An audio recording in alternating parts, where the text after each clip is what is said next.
What if history, as we know it, is only half the story?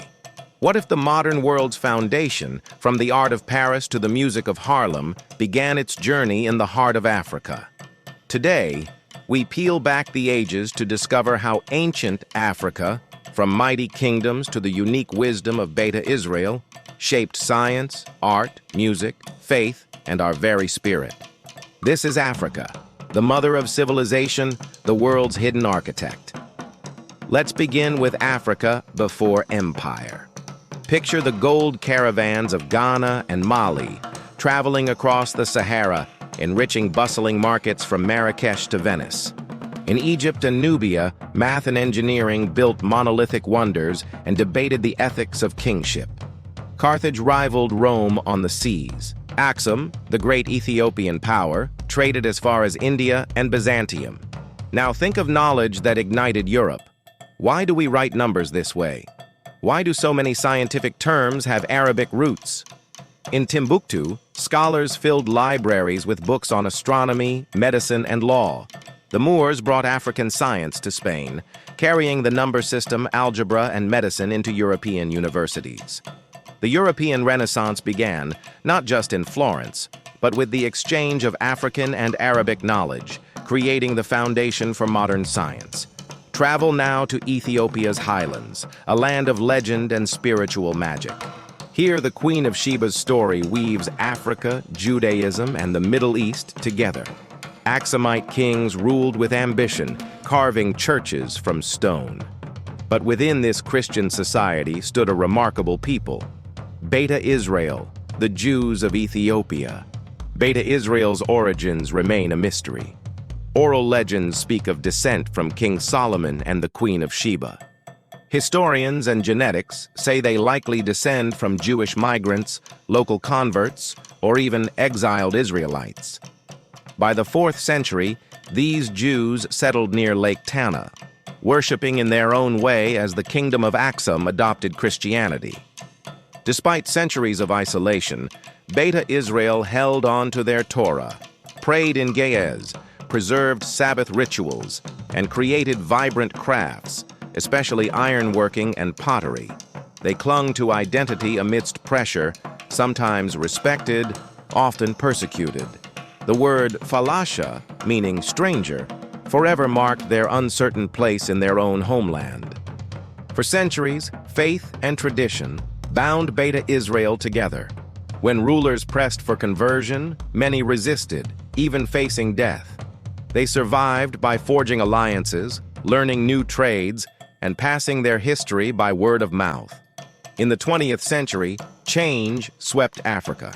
Operation Moses, a daring rescue in the 1980s, saw thousands walk to Sudan, then airlifted to Israel for a new start.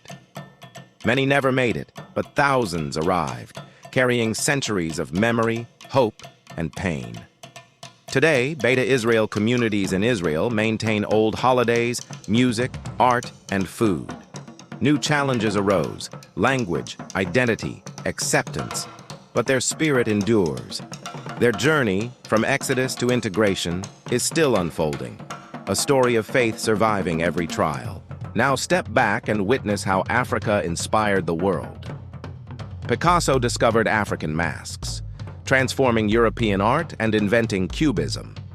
French fashion houses borrowed African cloth and color, lighting up Paris runways. Jazz, rooted in African rhythms and struggle, swept from Harlem to every continent. African tales, like Anansi and Brer Rabbit, teach cleverness and survival on both sides of the Atlantic. Across the Americas, enslaved Africans created new worlds. They brought rice and okra to the table, built secret languages, and planted spiritual seeds that grew into gospel, voodoo, blues, and hip-hop. Caribbean rituals and American traditions owe much to Africa's survival and adaptation. African gold? It built cathedrals in Europe, powered city-states like Venice and Florence, and later fueled great voyages. Trade, migration, even DNA speak of Africa's role in shaping a global, connected world. How did Africa's knowledge spark Europe's awakening? Libraries in cities like Fez and Timbuktu traded rare books as prizes equal to gold. Moorish scholars built universities in Spain, saved ancient Greek texts, and passed on mathematical secrets. European creativity flourished by building on Africa's foundation. Through Atlantic pain, the legacy of African culture touched every shore: blues and jazz in America, carnival and calypso in the Caribbean, cuisine, language, and faith. Wherever forced or chosen, Africans remade the world with skill, hope, and resistance. Returning to Beta Israel, their story is living proof of endurance and faith. In Israel, they build new homes and synagogues, create music and art, and preserve a proud history.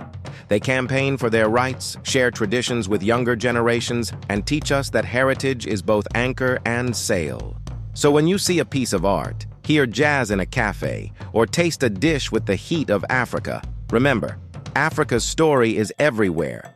Its people and creativity are at the root of the modern world. From the ancient empires to the journeys of Beta Israel, these stories are not just the past, they are the world's living roots. This is Sankofa Secrets. Let's celebrate, learn, and share. Like, subscribe, and join us for more untold world stories. This history belongs to us all.